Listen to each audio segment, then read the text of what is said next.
that, today we probably find more things that we can actually know what to do with it, right? So what would be a few examples on that arena?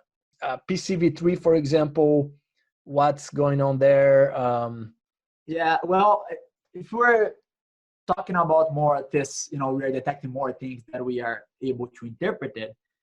And we can probably separate in 2 or 3 buckets of things. So thinking about sequencing technology and more specifically next generation sequencing, which basically, just very quickly background here for those that are not familiar with that, is just taking the samples or taking the virus or bacterial isolate and sequencing the whole genome of that, or sequencing everything that you have in a clinical sample. So, and what we'll do with that after you have the results, you detect a bunch of viruses.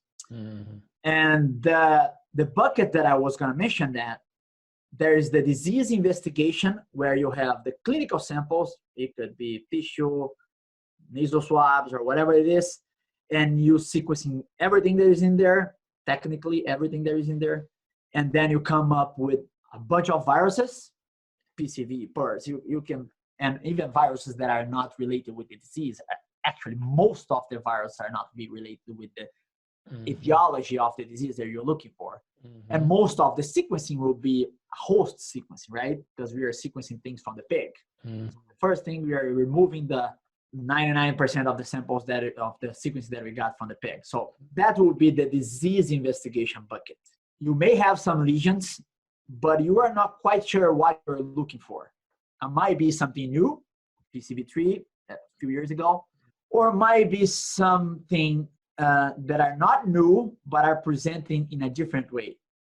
You may have a variant, a PRRS variant, that it's presenting a little different, perhaps with a little more CNS signs that you want to investigate. Is there a new virus there, or is just a new variant of PRRS that is presenting a different? That will be the disease investigation bucket.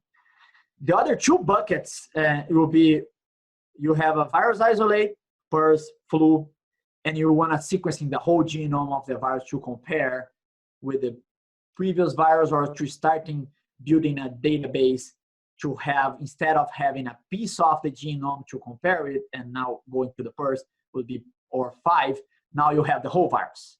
So you can compare with a more confidence what would be the differences between the virus that you have a couple years ago and the virus that you have right now. The third bucket, and that we are starting to explore more, which is a little bit more complex, is on the bacterial world, where you have the bacterial isolate, and you want to sequence the whole genome of the bacterial, of that specific bacteria, to explore what type of virulence factors you are detecting on this strain that you wouldn't be detected on the strain from last year, on a strain that are behaving clinically different from that one. And when you're starting going on that direction, you're starting talking about strains that might not be causing disease, commensal strains. For example, strep suis, which has a bunch of commensal strains that are colonizing the upper respiratory tract, but are doing pretty much nothing disease-wise. And then you have one specific strain or one specific event that you were able to detect those strains on the brain, on the heart, and pretty much all over the body. And you want to specifically explore why that specific strain are behaving different clinically. I hope that makes some sense. Yes. No, that makes total sense.